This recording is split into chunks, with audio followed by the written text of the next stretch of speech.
What's up, everyone? Welcome back. If this is your first time here, then just plain welcome. As somebody from the Deep South, I understand how quick people can be to declare somebody racist, usually with very little evidence. But that's, hey, that's the South, right? We have a history.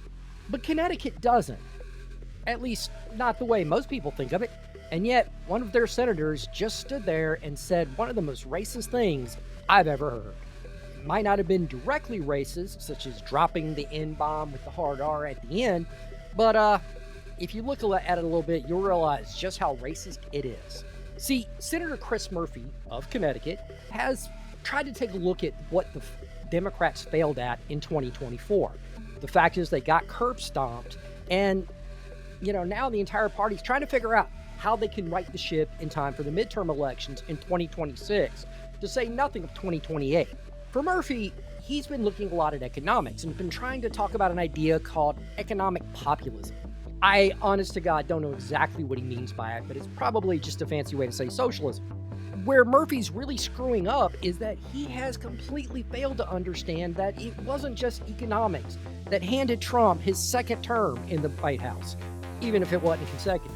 Oh no, identity politics played a massive role, a huge role, and Murphy's doubling down on it. Don't believe me? Check this out. And on this question of DEI, I think the thing that we can do is just call it out every single time for what it is. It is white male supremacy.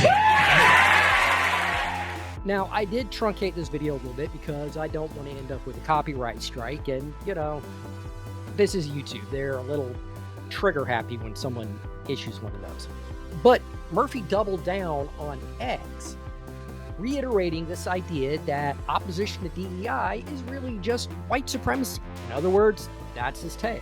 It's a bold strategy, Cotton. Let's see if it pays off for him. Yeah, I'm sure that's going to work out well in 2026, don't you think? Now, first, let's understand that ending DEI is not white supremacy. For one thing, even if it was motivated by some kind of racial animosity, federal anti-discrimination laws are still on the books. Those haven't gone away at all. And Murphy knows this, right? These were passed by Congress, and President Trump cannot just make them go away. He might want to, he might not, but he can't. The best he can do is simply not use the Department of Justice to enforce that law where applicable. And the truth of the matter is not everyone needs the Department of Justice to step in. Discrimination is still off the books. But DEI isn't anti-discrimination. It's actually systemic discrimination codified as an anti-racist effort. What I mean is DEI focuses on equality of outcome, not equality of opportunity. Equality of opportunity means that everybody has a fair shot, and it's based on what you do and what you achieve. This is how it should be. This is the American way. And people who don't feel like they're getting what they want out of life, know they just need to step up their game. Maybe they need to go get some additional education, get some training, study up and take some certifications. Maybe they need to look for a new job. All sorts of ways to achieve and recognize that maybe you're just not getting ahead. Now, discrimination basically says we're going to pick people based on superficial characteristics that have nothing to do with their ability to do the job. DEI does the exact same thing. It dictates that you're going to pick people for positions based on, are they black? Are they Hispanic? Are they Asian? Are they gay? Are they transgender? Are they anything but a straight white male? That makes it discrimination just by itself. You're not going you can try to reframe it however you want. It is what it is. Plus, rather than focusing on merit, DEI essentially argues that minorities and women and gay people, the LGBT community, whatever, cannot achieve without the benevolent, loving hands of straight white progressives. This idea that black people or Hispanic people or Asian people or gay people or women cannot do something, cannot achieve on their own, based on their own hard work, their own intellect, unless a white liberal hands it to them, is, again, really pretty freaking racist. Not only are you discriminating against white people, but you're also telling everybody who's not a straight white male that you're inferior and you would never get anywhere without us. So what that means is that while Murphy is trying to claim that opposing DEI is white supremacy, he's making an argument in favor of white supremacy.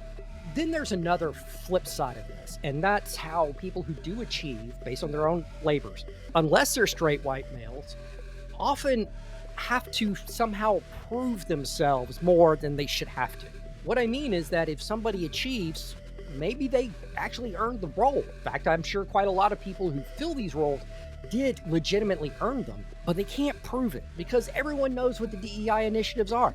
They know that this is predicated on this idea that you need to give handouts and hands up to people within certain ethnic groups, genders, and whatnot. So when a black lesbian, hypothetically, becomes the director of a government project, the people under her may think she actually earned the job because they know her. They worked with her before she got to that top. And they may recognize that she was the best person for the role, but they may not. And the fact of the matter is, all these people get undermined because of DEI. People can't tell who was a diversity hire, who was a diversity promotion, who was a DEI checklist, and who legitimately earned it. Now, a lot of people will sit here and say, well, that attitude itself is racist. It shouldn't matter. But it does. It matters because the truth is people don't like being passed up for things that are beyond their control. My dad was a cop for 20-something years in our hometown.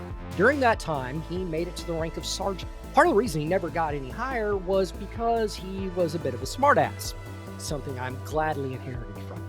And it took him a long time to realize that, yeah, if he kept his mouth shut, he probably would have gotten promoted. But that's the kind of thing that makes sense. He can look at it and go, yeah, I didn't get higher because that's on me. But when you sit there and you know you've done everything right, and people pass you up through no fault of your own, that's disheartening. A lot of people have been through that for different reasons, and it's wrong. It is no different than saying someone can't fill a role because they're black.